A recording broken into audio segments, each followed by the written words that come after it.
수요예배 나오신 성도님들을 주님의 이름으로 환영합니다.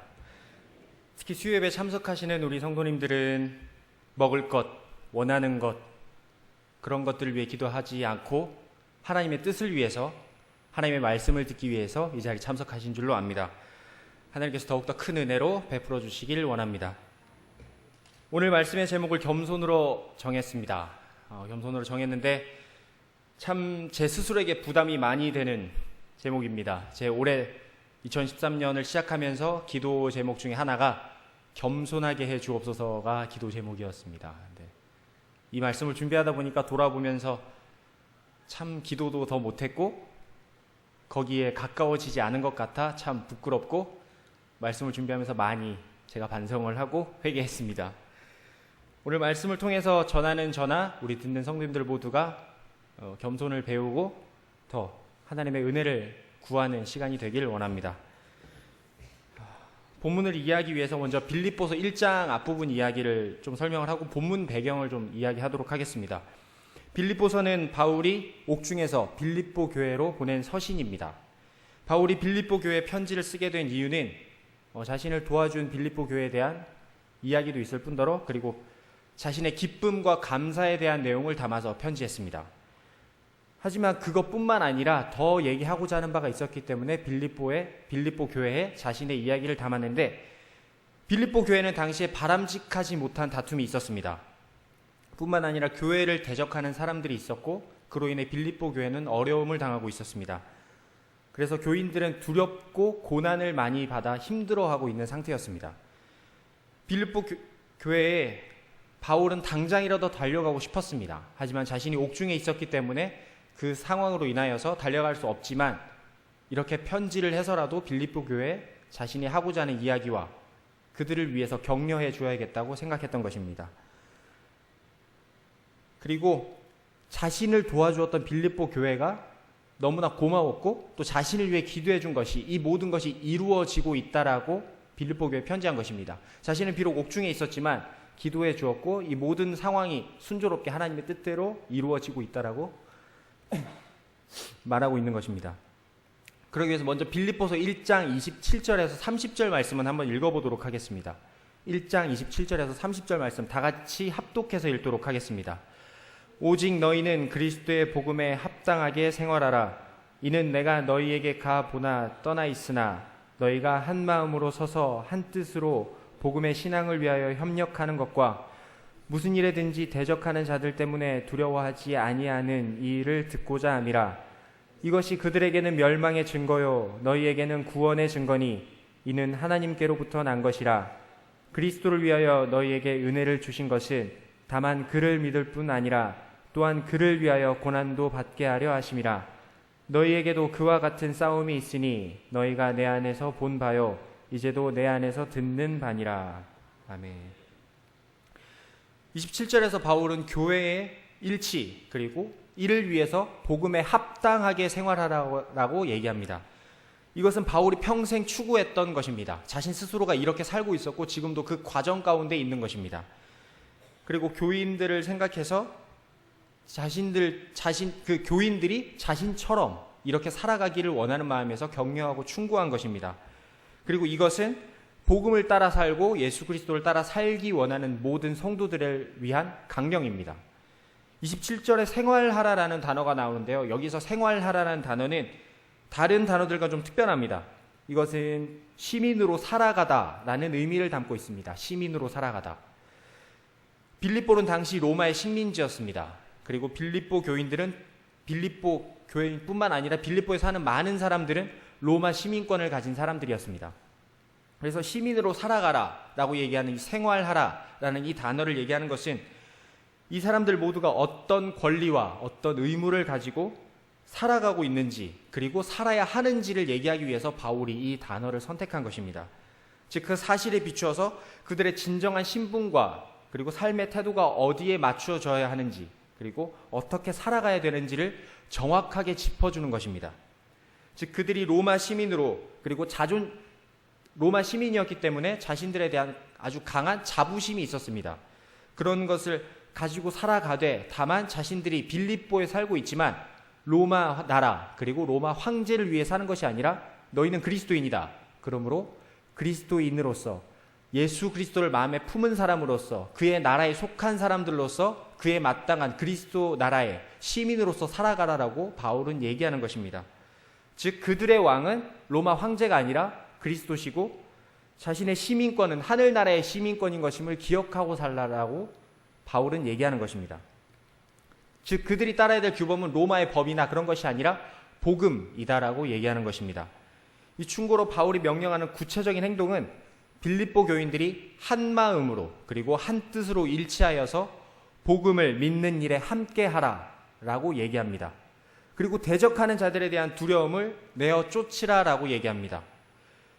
우리는 빌립보 교회 신자들이 서로 나누어져 있음을 이 1장 마지막 부분을 통해 알 수 있습니다. 그리고 본문 2장 부분을 참고하면 더 알겠지만 겸손하게 행동하지 못하고 서로 대립되고 있는 빌립보 교회의 모습을 우리가 추측할 수 있습니다. 즉 바울은 자신을 걱정해주고 자신을 도와주던 빌립보 교회가 현재의 모습으로 있는 것이 너무나 안타까웠던 것입니다. 그리고 이런 사태가 그리스도의 복음으로부터 그들이 떨어져 나갈까 봐 걱정했던 것입니다.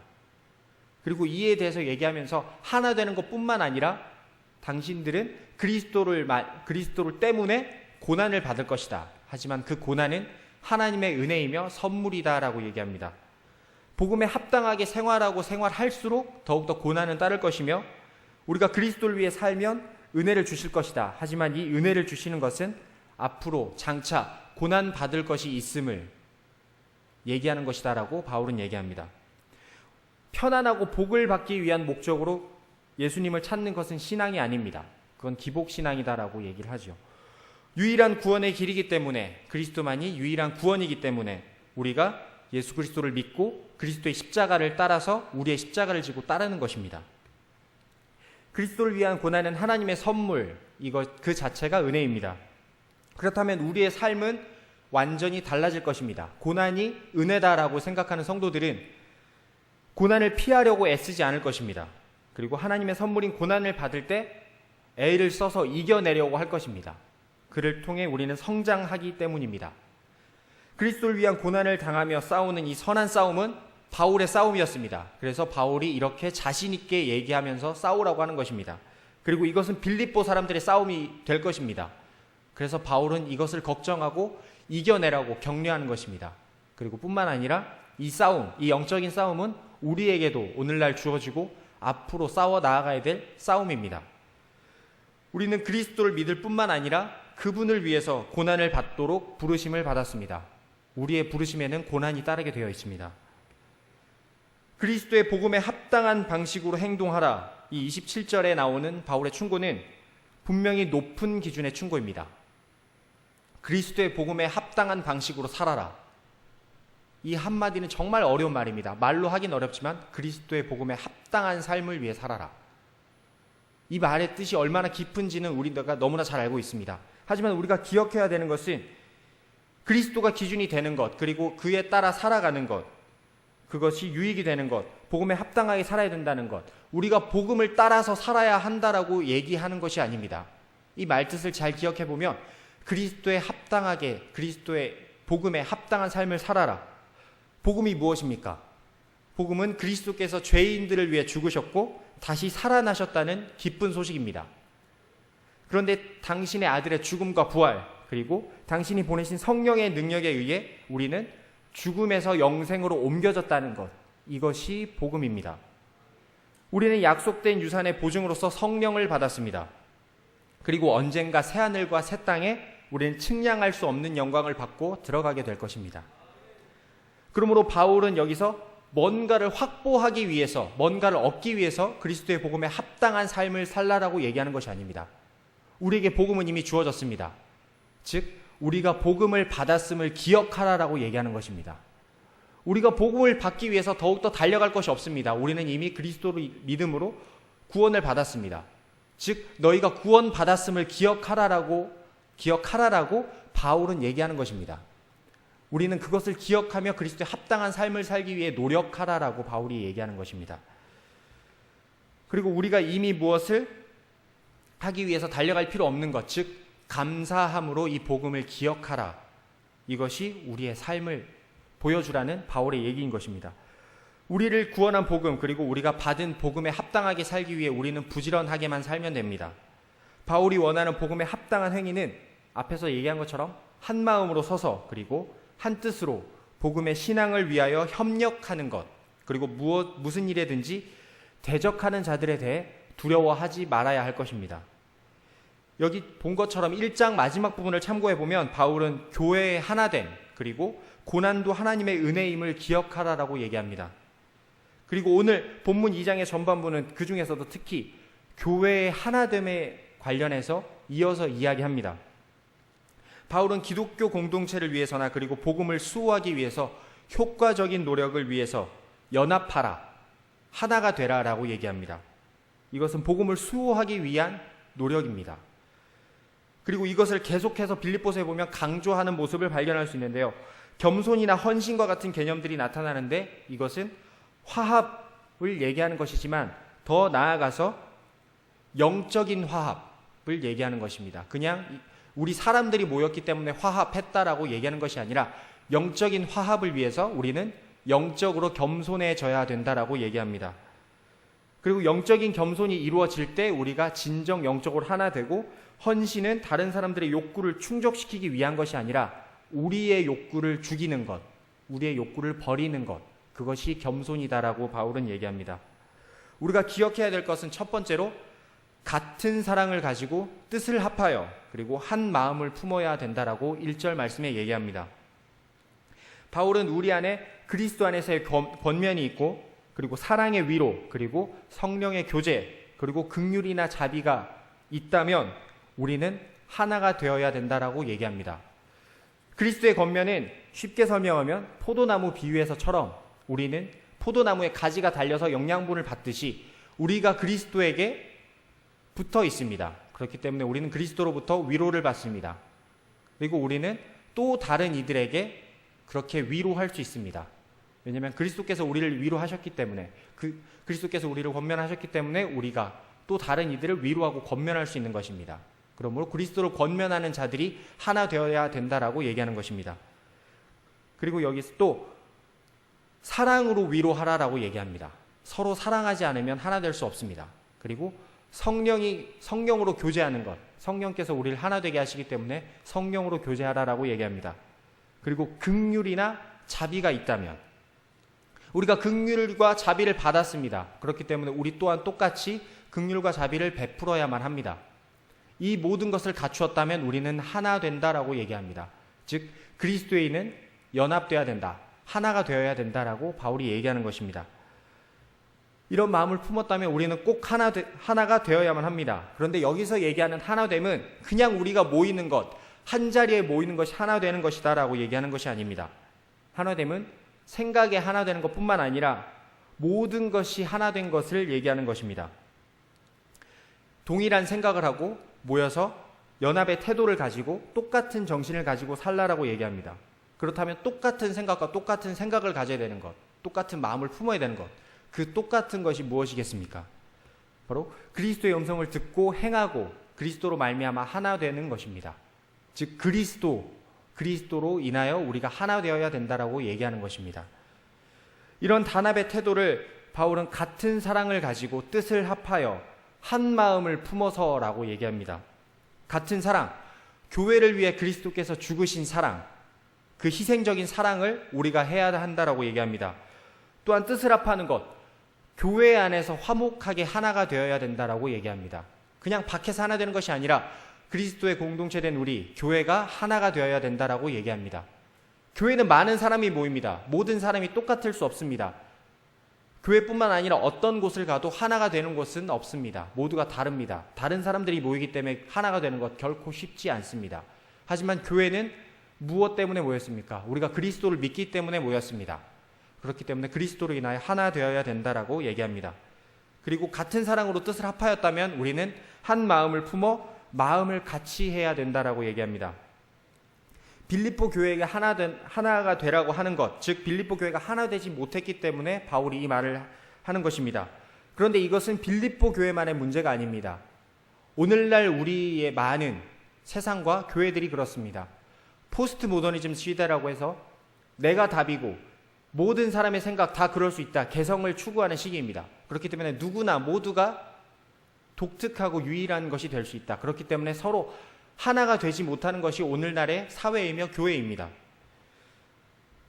우리 또한 빌립보서를 통해 우리가 왜 하나가 되어야 되는지를 배워야 합니다. 그리고 여기서 한 마음은 또 하나로의 일치, 같은 생각을 가지라는 것이 아니라 그리스도를 믿음으로 앞에서 얘기한 것처럼 우리가 복음을 받았으므로 우리가 그리스도로 하나 되었음을 기억해야 된다라고 얘기하는 것입니다. 생각해보면 인간의 역사에서 한 번도 연합이란 것이 이루어진 적이 없습니다.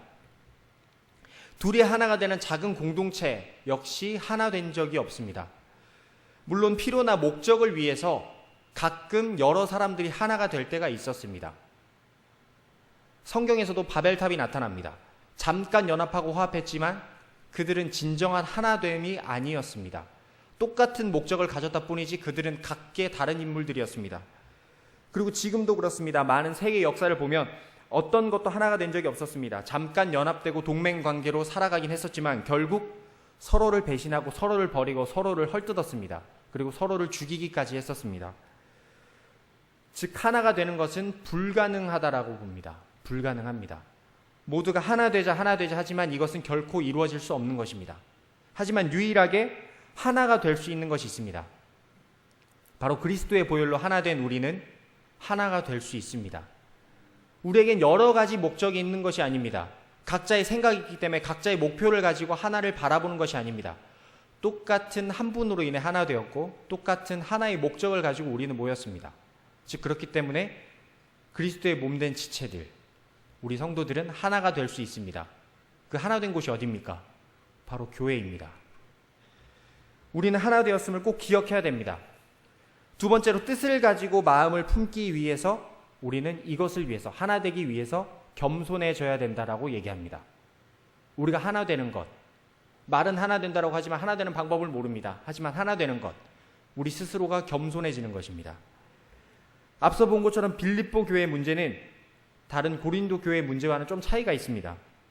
사람들이 영적으로 이제 고무되어 있는 모습, 열심히 하고 있는 모습을 과대평가하고 그것을 자랑으로 여기는 그런 모습이 아니었습니다.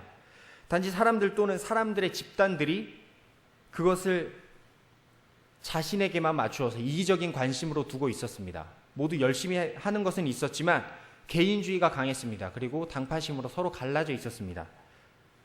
화합을 하기 위해서 개인주의와 당파적인 것은 결코 공존할 수 없습니다. 화합이 되기 위해선 개인주의를 버려야만 합니다. 바울은 사실상 각자 다른 사람에게 이익이 되고 그들과 깊은 관계를 맺고 있는 것들에 대해 주의를 기울이라고 얘기합니다. 너희들이 집중하고 있는 것에 주의를 기울이라라고 얘기하는 것입니다. 본문 3절에서 다툼이나 허영으로 하지 말라라고 얘기합니다. 다툼과 허영은 함께 있습니다. 머리가 텅 빌수록 자랑이 요란하다라고 합니다. 우리 속담에서도 빈수레가 요란하다라고 얘기합니다. 이기적인 야망 때문에 그리고 자신의 명예를 위해서 거룩하지 못한 경쟁심으로 자신의 일을 위하고 자신을 과시하는 것, 이것은 겸손이 아닙니다. 그런 점에서 겸손의 소극적인 측면을 보면 자기를 높이는 것이 아니라 자신을 높이는 것을 없애는 것이 겸손의 작은 측면입니다. 이 겸손은 결국 단합의 첫걸음, 연합의 첫 걸음이 되는 것입니다. 또한 자기보다 남을 낮게 여기라라고 얘기합니다. 겸손의 적극적인 측면은 자기보다 남을 낮게 여기는 것입니다. 겸손을 사전적인 의미로 찾아보면 자신을 낮게 여기고 남을 존중하는 것이다 라고 얘기합니다. 겸손은 비겁이 아닙니다. 자신을 낮춘다고 해서 비겁한 것이 아닙니다. 비겁은 공포에서 생기는 것입니다. 하지만 겸손을 통해 자신을 낮추는 것은 사랑에서 비롯되는 것입니다. 남을 사랑해서 남을 높여주기 위해서 나오는 것이 겸손입니다. 겸손은 그냥 자기 비하를 얘기하는 것이 아닙니다. 제가 유치부 여름성경학교 때 아이들과 얘기를 나누면서 그리고 설교를 하면서 겸손에 대해서 나온 장면이 있었는데 요나단과 다윗에 대한 장면이었습니다. 거기서 요나단은 사울의 아들로서 장차 왕이 될 수 있는 충분한 자리에 있었습니다. 그리고 왕의 아들이기 때문에 왕의 후계자인 것이 아니라 충분히 능력 있는 용사였습니다. 싸움에 나가서도 싸워서 이기고 많은 이들에게 총명받는다고 많은 이들에게 추대받는 훌륭한 왕의 아들, 왕자였습니다. 충분히 훌륭한 사람이 될 수 있는 사람이었습니다. 하지만 요나단은 하나님께서 다윗을 택하셨다는 것을 알고 겸손히 하나님의 뜻 앞에 엎드렸습니다. 그것이 겸손입니다. 겸손은 즉 자기 비하가 아닙니다. 자신의 조건과 자신의 모든 것이 됨에도 불구하고 자신을 낮추어 남을 존중하는 것입니다. 그리스도를 본받는 자세, 이것이 겸손이 아니겠습니까? 그리고 로마서 12장 10절 말씀입니다.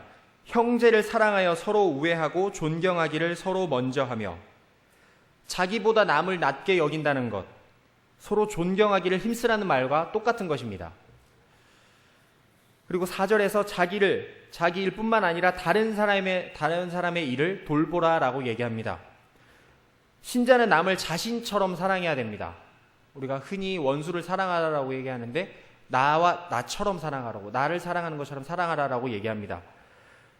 남을 나처럼 사랑하는 것, 그리고 그리스도께서 나의 형제 자매를 십자가의 사랑으로 사랑하셨으니까 우리도 그렇게 사랑해야만 하는 것입니다. 이것이 겸손의 시작입니다. 우리도 그렇게 사랑하는 것은 너무나 마땅한 것입니다.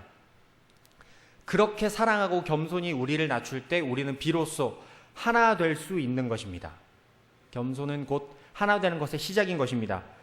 즉 사람을 존경하는 방법은 자신을 낮추는 것인데, 그것은 그리스도의 빛에 비추어서 생각하는 것입니다. 우리가 그냥 저 사람 별론 것 같은데 우리가 저 사람 앞에 겸손한다는 것, 쉽지 않은 일입니다. 하지만 이것이 쉽지 않은 것은 우리의 생각에서 비롯되기 때문입니다. 저 사람이 우리보다 나은지 못한지 판단하는 것, 이것부터 우리는 이미 겸손하지 않은 것입니다.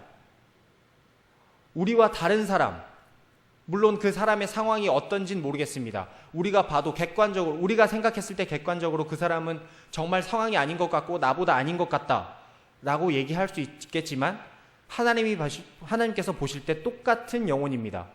우리가 감히 그 사람을 낮추거나 그 사람보다 우리가 낫다라고 얘기할 수 없습니다. 그리스도의 빛에 비추어 볼 때 주님께서는 우리를 위해서도 죽으셨지만 그 사람을 위해서, 그 영혼을 위해서도 죽으셨습니다. 우리가 감히 누구를 낮출 수 없습니다.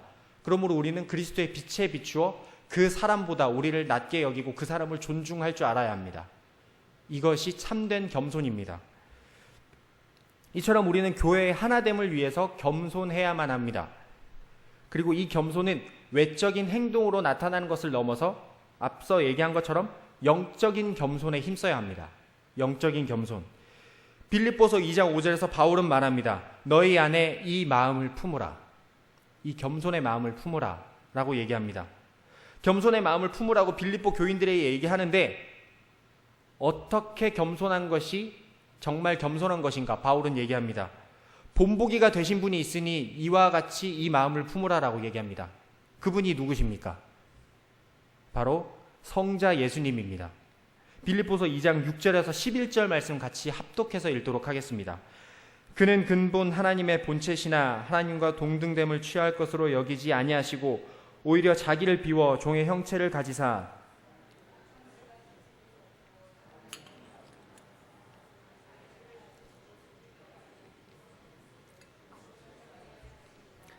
이러므로 하나님이 그를 지극히 높여 모든 이름 위에 뛰어난 이름을 주사 하늘에 있는 자들과 땅에 있는 자들과 땅 아래에 있는 자들로 모든 무릎을 예수의 이름에 꿇게 하시고 모든 입으로 예수 그리스도를 주라 시인하여 하나님 아버지께 영광을 돌리게 하셨느니라.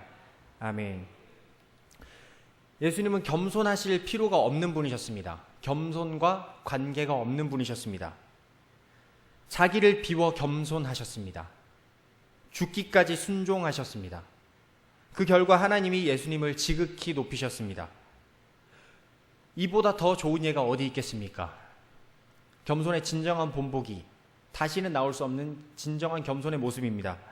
우리는 이와 같이 겸손해야 합니다. 우리는 그리스도를 믿는다라고 얘기합니다. 그러면 그리스도를 닮아가야 합니다. 예수님께서 이렇게 겸손하셨기 때문에 우리는 이와 같이 겸손해야만 하는 것입니다. 우리가 세상 가운데 그리스도로 인하여 겸손한다면, 우리를 비워 그리고 예수 그리스도를 채움으로 겸손해진다면 하나님께서 우리를 높이실 것입니다. 그리할 때 우리 하나님의 자녀들은 하나 되어서 진정한 의미의 합력한 선을 이룰 수 있게 됩니다. 우리가 그렇게 하나 될 때만 이 합력한 선, 정말 겸손해져서 하나 되었을 때, 그때 진정 로마서 8장이 얘기하는 합력하여 선을 이루는 것을 우리가 행할 수 있는 것입니다. 겸손해집시다. 정말 영으로 겸손해집시다. 오늘 수예배 참석하신 성도님들은 모두 교회에서 각각 여러 자리에서 충성하고 봉사하시는 분들인 줄로 압니다. 교회에서 열심히 봉사하는 분들이면 봉사가 힘들고 어렵다는 거 누구보다 잘 아실 겁니다. 그런데 참 이 봉사하는 거 알아주는 사람들 없습니다. 마음으로는 안 알아줘도 된다라고 하지만 사실 인간적인 마음에서는 알아줬으면 하는 마음도 조금씩 생길 때가 있습니다. 그리고 또 다른 사람들은 봉사하는 사람들을 보면 아 그냥 저 사람 봉사하는 사람이구나, 뭐 해야 되니까 하나 보지, 이렇게 생각합니다. 하지만 그럴 때마다 더 마음이 참 사실 어려워지는 게 사실입니다. 그리고 저도 참 유년 시절에 부모님께서 교회에 오래 계셨고, 특히 어머니 같은 경우에는 학교 갔다 오면 집에서 본 적이 없습니다. 매일 교회에 계셨고 전화하면 교회다 알아서 밥 먹어 맨날 그렇게 말씀하셔서 참 교회에서 봉사하시는 모습이 아들이었지만 참 이해가 되지 않았습니다. 아들도 있고 가족도 있는데 왜 교회만 붙어 있나, 나 없을 때 가면 안 되나, 이렇게 생각도 하고 참 이해를 할 수 없을 때가 많았습니다. 그만큼 봉사를 하는 것은 어려운 일이고 이해받기도 참 어려운 일입니다. 한 가지 예를 들려고 합니다. 강을 모르시는 분들은 여기 없을 겁니다. 강이 흘러서 목적지가 어디입니까? 강의 목적지 바다입니다. 열심히 흘러서 먼 길을 흘러갑니다. 강은 열심히 흘러갑니다. 먼 길을 흘러가고 많은 길을 지나고, 그리고 강이 열심히 도착해서 종착점에 바다에 도착합니다. 바다에 도착하면 강은 참 허무해집니다. 열심히 힘들게 오랜 시간을 달려왔는데 많은 물밖에 없고 자신이 있던 강과 차이가 없습니다. 똑같습니다. 강과 별과 다른 바는 없는데 내가 열심히 달려오고 노력했는데 도착한 곳이 바다라고 기대하고 왔는데 들어왔는데 똑같습니다. 아무것도 없습니다. 달라지는 것 없습니다. 내가 들어왔는데 바다가 좀 더 멋있어지지 않을까? 그런 거 없습니다. 똑같습니다. 참 나의 노력과 여정이 참 허무하게 느껴지는 순간입니다. 알아주는 이도 없습니다. 이 먼 길을 달려온 게 너무나 허무하고 답답하고 왜 달려왔나, 다시 돌아갈 수는 없나, 이렇게 생각이 들 정도로 강이 바다에 왔을 땐 허무해집니다. 우리가 이와 같이 신앙생활 하다 보면 교회에서 서운하게 느껴질 때가 있습니다. 교회가 나에게 뭘 해줬나 싶고, 나는 교회를 위해서 봉사하고 밤낮으로 나오는데 교회는 나에게 뭘 해줬나, 이렇게 생각될 때가 있습니다. 그리고 신앙생활 자체가 그러다 보면 허무하게 느껴질 때가 있습니다.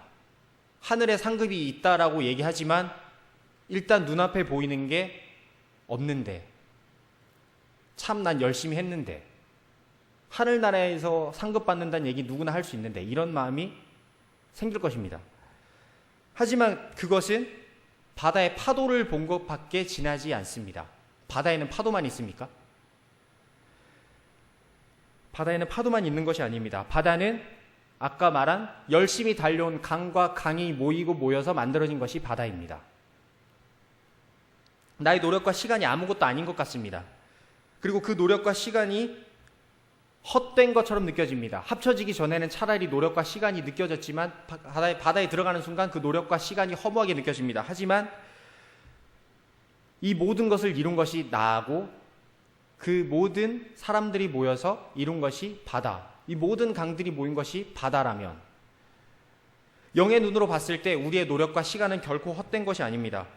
각 성도들이 열심히 신앙생활하며 달려왔습니다. 그 사람들이 모이고 노력하며 시간이 쌓이고 쌓인 곳이 바로 교회입니다. 우리의 노력과 시간은 결코 헛된 것이 아닙니다. 그리고 누구보다 모든 사람이 몰라준다고 해도 하나님께서는 아십니다. 지금도 지켜보고 계십니다. 얼마나 노력했는지 누구보다 잘 아십니다. 잘하였다 아들아, 잘하였다 딸아, 네가 노력하는 모습을 보니까 내가 너무나 좋다. 하나님께서는 지금도 기뻐하고 계십니다. 우리의 노력과 시간은 하나님께서 알아주신다는 것, 이것만으로도 우리에게 너무나 큰 은혜가 아닐까요? 또 제가 교회를 위해서 기도하다 보면 꿈꾸는 교회가 있습니다. 어릴 때부터 기도할 때 참 이런 교회 신앙생활 했으면 좋겠다, 이런 기도 중에 하나고, 지금도 교회를 기도할 때 이런 기도를 합니다. 우리가 금요일날도 모여서 기도를 할 때 교회를 위한 기도를 합시다 할 때 꼭 기도하는 제목 중에 하나고, 제가 기도하면서 상상하고 그리는 것이 있습니다. 머릿속에서 참 그려질 때가 있습니다. 제가 꿈꾸는 교회 중에 하나인데, 이 교회는 직분자들이 모범이 되는 교회입니다. 어떤 이야기냐면, 새신자들이 교회를 방문했습니다. 새신자들이 교회를 방문했는데, 이 새신자가 교회를 다닐지 안 다닐지는 모르겠습니다. 그냥 한번 교회를 와본 사람일 수도 있고, 어떻게 멀리서 온 사람일 수도 있겠습니다. 그런데 새신자가 일단 교회를 왔습니다. 그런데 교회에 왔는데 참 열심인 성도가 있습니다. 누군지 모르겠는데 참 열심히 합니다. 기도도 열심히 하고 찬양도 열심히 하고, 뭐 교회에서 무슨 일 한다 그러면 빠지지 않습니다. 그리고 또 보이는 곳에서도 일할 수 있는데 보이지 않는 데서 일하는 사람들 많습니다. 우리 교회 같은 경우에 식당에서 일하는 거 참 안 보이죠? 식당, 그리고 또 보이지 않는 곳에서 여러 가지 관리 집사님처럼 또 여러 가지 뭐 만들고 교회에서 작업해야 되는 것, 이런 것들 하는데 보이지 않는 곳에서 봉사하는 성도가 있습니다. 새신자가 그 성도를 보았습니다. 그 성도를 봤는데 참 마음에 은혜가 되고 감동이 됩니다. 저 사람의 모습을 보니까 왠지 나는 잘 모르겠지만 이 사람들이 믿는 예수님이라면 저런 모습이 아닐까 하는 생각이 듭니다. 새신자가 예수님의 모습을 거기서 발견합니다. 그리고 이런 교회라면 내가 다닐만 하겠다. 이 교회라면 내가 정착해서 다녀야겠다. 이런 생각을 하게 됩니다. 그리고 그 교인이 교회를 와서 신앙생활을 합니다. 그리고 이제 시간이 돼서 예전에 그 사람을 모습을 기억하고 있다가 그 사람이 누군지 알아봅니다. 그런데 그 사람이 장로님이고 권사님이고 집사님인 교회. 제가 꿈꾸면서 기도하면서 한 번씩 머릿속으로 그리는 교회 그림입니다. 그런 교회가 우리 교회가 되었으면 좋겠습니다. 참 그런 신앙생활하고 그렇게 겸손한 모습으로 자신을 낮추어서 겸손한 모습으로 살아가는 것. 겸손이란 말은 참 사전적으로 설명하기도 쉽고 어떻게 설명하기도 쉽고 참 여러 가지 있는데, 제가 아까 말씀드린 이런 교회에서의 성도의 모습, 이것이 겸손이 아닌가 싶습니다. 겸손은 말로만 끝나는 것이 아니라 행동으로 나타날 때 진정한 겸손이 이루어집니다. 우리가 지금 또 태신자를 작정하며 한 영혼을 위해서 기도하는 중에 있습니다. 그리고 한 영혼 사랑축제가 곧 있습니다. 그때가 되면 하나님께서 예정하신 태신자들이 곧 교회를 올 것입니다. 그때 준비되어진 교회, 그리고 그때 겸손한 모습으로 참 아름답게 신앙생활하고 겸손한 모습으로 예수 그리스도를 닮아가는 모습을 달려가는 그런 교회가 우리 교회가 되었으면 좋겠습니다. 겸손은 자신이 할 수 없는 것에 자신을 낮추는 것이 아니라 자신이 할 수 있는 일과 조건이 갖추어졌음에도 불구하고 그리스도의 빛에 비추어 자신을 낮추고 남을 존중하여 남을 높이는 것, 그것이 겸손입니다. 그리스도인의 겸손은 자신을 낮추고 더 나아가 자신을 비우고 그리스도로 자신을 채워 그리스도를 드러내는 것입니다. 겸손은 참된 그리스도인의 모습인 것입니다. 이런 겸손의 모습으로 진정 합력하여 선을 이루어서 하나님께 칭찬받는 교회가 되었으면 좋겠습니다. 한 마음을 품는 교회가 됩시다. 예수님이 주인이 되는 교회가 됩시다. 같이 기도하겠습니다.